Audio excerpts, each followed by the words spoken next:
it's okay that I'm alone. But shit, maybe there's something wrong with me. I mean, I'm young and attractive. I should be out there having sex. I'm just what you call deeply single. Every Saturday as I dust my curtains, I find myself zooming in on our mysteriously loner neighbor.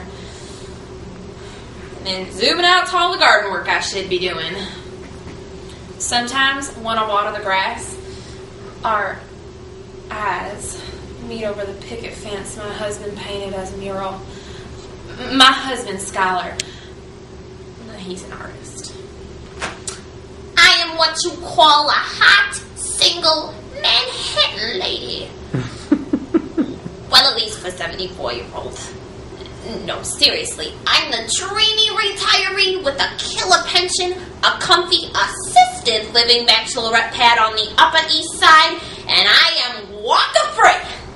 A real senior citizen sex pot. A dentured debutante. Maybe that's why I get proposed to so much. And I'm sick of it. So y'all remember Jodie Foster's awkward speech at the Golden Globes, right? Foster came out and told everyone that she was single and happy. Foster's confession is emblematic of a profound lifestyle shift taking place in our world. Today, more people are choosing to be alone. The New York Times, August 4, 2012, proclaims that more than 51% of women are defying marriage culture and exercising their right to remaining single.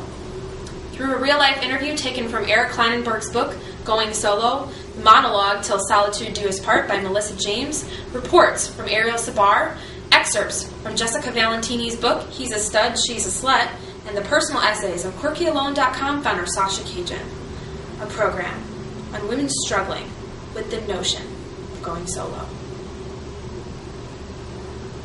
If we're young and sexy, we're office piranhas, trying to steal married men, desperate to be bridezillas and moms. And if we're old, we're either desperate or cougars. We're all just wives in training or crazy cat ladies. I was 30 when he proposed, and, so I figured I'm not getting any younger, so why not? Plus, he was kind of a well-known artist and had this paralyzing smile, and the sex was awesome. I mean, what more could I ask for? What more could I ask for? 6 years later, weekly sex would be great. Or like actually having a cup of coffee together. I always wanted to go back and get my master's in graphic design, but after having Cody, my ambitions became less of a priority for us. I ran into Victor at the diner a few months ago, and he mentioned he was a little blue.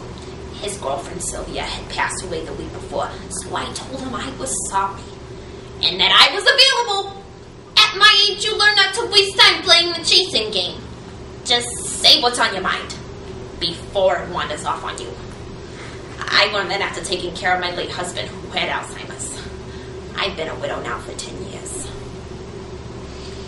One day I locked myself out of the house and had to get back in desperately so I could pick up Cody from school, and Skylar was in the basement painting so he couldn't hear the doorbell or me banging on the windows, and I began to yell desperately when he said from behind me, "Are you okay?"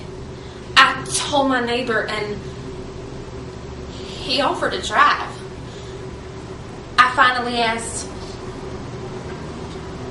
"What's your name?" "Charles." "And what do you do?" "I'm a freelance media producer. Mostly stuff online." "You mean like graphic design?" Because I was real interested in it for a long time. Graphic design is about 50% of what I do.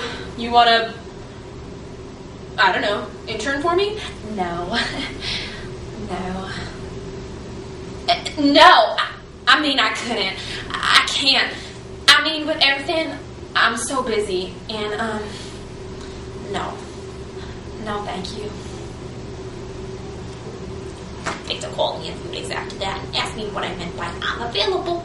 To be your girlfriend, you dummy. And that's what I became. It was lovely.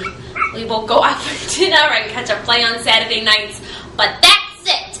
Victor knows that Friday nights are for me and the girls. And during the week, my time belongs to me. It was my birthday last month, and Skylar forgot. But Cody made me a picture frame, painted macaroni glued on it, and I put it on the fridge, hoping his father would appreciate his little budding artist. But he never said a word. And to be honest, women may be better off not getting married. Because there is some belief that married women means traditional women. And that's just scary. Or I am, and I'll roll over in bed and touch the absence on the other side of the mattress. And I tiptoe down to his studio and peek inside, and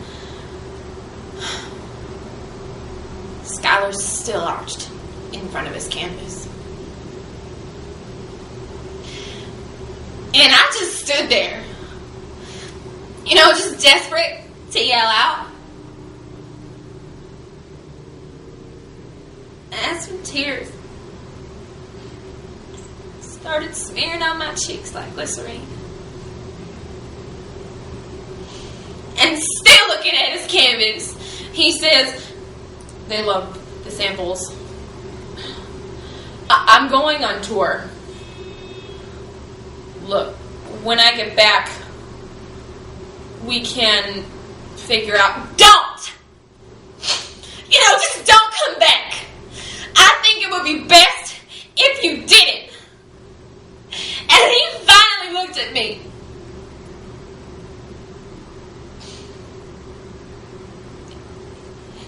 And just nodded. Me and Victor, we've been doing our weekend dating for almost a year. When the big dog asked me to marry him, he says I want to share the rest of my life with you. Well, I don't. I don't want to share the rest of my life with anybody. I want to keep it all to myself. 40 years I shared my life. I raised 3 kids. I nursed a sick mother. I worked. I made dinner for 5 people every night. And then I took care of my sick husband for 11 years. And my eldest tries to convince me to come and live with her. She says I wouldn't have to waste my money and I could be closer to the family. Translation, more for us when you die and free babysitting. Well, the hell with that. I've had enough. And I've given you enough. And my caretaker days are over.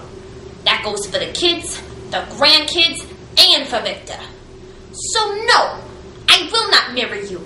And enough with the proposals already. His absence didn't feel different. But I did. I mean, I had choices.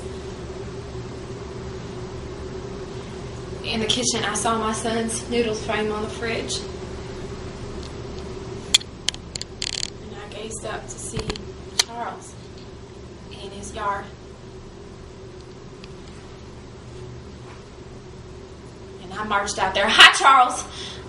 Look, I was wondering, do you still need that intern?